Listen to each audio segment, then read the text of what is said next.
zadnji podatek, ki sem ga našel na internetu, je, da se iz Slovenije izseli 126 ljudi na teden, kar približno pomeni 15.000 na leto.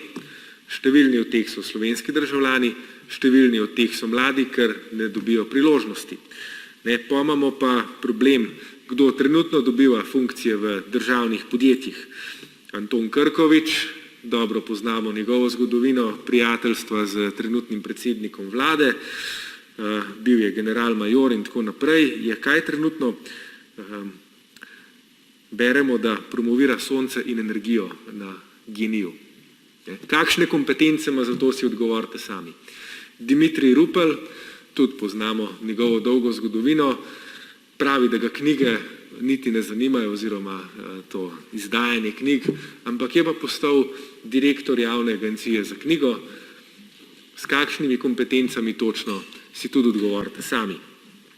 Tomaž Kokot, 33 let, njegova referenca, dvakrat je neuspešno kandidiral za župana Poljčan, je pa tretji največji lastnik Nove hiše, izdajatelja Nove 24, je postal generalni direktor Pošte Slovenije, ki ima, pazite, to je podjetje, ki ima več zaposlenih, kot imajo Poljčane, kjer je neuspešno kandidiral za župana prebivalcev.